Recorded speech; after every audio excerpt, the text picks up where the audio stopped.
Hey there and welcome. Have you ever just, stopped and really thought about it? What is it that makes you, well, you? What makes you so different from your friends or your family or even the person sitting next to you? Today, we are diving deep into that very question. We're exploring the fascinating world of personality. Right? It seems like such a simple question, but the answer, it's incredibly complex. Is it the way you think, the things you feel, the choices you make every single day? Believe me, psychologists have been trying to map out the very core of our individuality for over a century now. All right, so to get started, we need a solid definition. In psychology, personality is all about an individual's unique and, this is the key part, relatively consistent patterns of thinking, feeling, and behaving. So we're not talking about a bad mood you had on Tuesday, but the enduring stuff that really makes you who you are over time. And to really get a handle on this, we're going to look at it through three totally different lenses. So our first lens comes from maybe the most famous name in psychology, Sigmund Freud. And his whole psychoanalytic view suggests that to really understand personality, you can't just look at the surface. Nope, you have to go way, way below. Freud's big idea, and it's a powerful one, is that our mind is just like an iceberg. Everything we're aware of right now, your thoughts, your perceptions, that's just the tiny little tip sticking out of the water. But the vast majority of what actually drives us, our deepest desires, our biggest fears, all of that is hidden down below in the unconscious. So what's actually going on down there in the deep? Well, according to Freud, it's this constant and visible battle between three parts of us. You've got the id, which is just pure, raw instinct. It wants what it wants right now. Then there's the superego, which is like your inner parent, your moral compass, telling you what you should do. And caught in the middle is the ego, the conscious you, trying to make peace between the two of them and deal with the real world.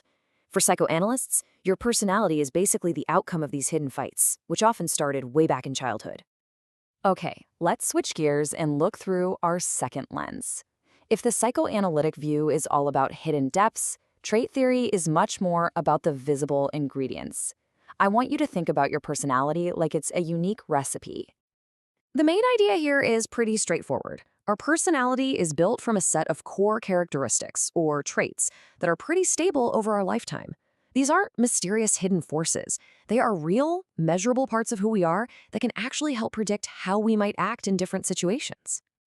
And this is how it works. Psychologists have zeroed in on five major dimensions of personality, which you might have heard of as the Big Five. Think of them like sliders on a mixing board. There's openness to new experiences, conscientiousness or how organized you are, extroversion, agreeableness, and neuroticism. Now, we all have these traits. What makes your personality unique is where your personal sliders are set. This way of looking at things is huge today, and it's the foundation for a ton of personality tests you see in the workplace. Now for our third and final lens, which it really flips the script. This isn't about hidden conflicts from your past or a fixed set of traits. The humanistic perspective is all about our amazing potential for growth and our power to choose who we become. The metaphor here is just beautiful. It's the idea of a seed. This theory sees every single person as having this built-in drive to grow and become the absolute best version of themselves. It's a process they call self-actualization. So this view really celebrates our uniqueness, our conscious choices, and our own personal experience of the world. And this quote just nails it. The whole point is about helping people express themselves and reach their full potential. So where other theories might seem a little deterministic, this one is all about our freedom and our journey. It's a really optimistic view, and it's had a huge impact on everything from therapy to life coaching and the whole positive psychology movement. Okay, so we've looked through three very different lenses, right? We've seen the hidden unconscious, the measurable traits, and that inner drive to grow. So how do they all fit together? Let's put them side by side and really compare. This table really lays it all out for us. You can see the psychoanalytic lens is focused on the past, on our unconscious mind and what happened in childhood. The trait lens is like a snapshot of the present, trying to map out our stable characteristics. And then you've got the humanistic lens, which is always looking forward, focusing on our conscious experience and our incredible potential for the future. And that really brings us to the most important point of all this. There is no single correct answer here. None of these theories is the one right map. Think of them as different tools in a toolkit. Each one gives us a valuable but different way of looking at the incredibly complex thing that is a human being. They aren't competing against each other. They actually complement each other to give us a richer picture of what makes you, you. So I'll leave you with this question to chew on. Which of these stories feels most like your story? Do you feel like you're driven by deep forces you don't always understand? Or are you more of a unique combination of predictable traits?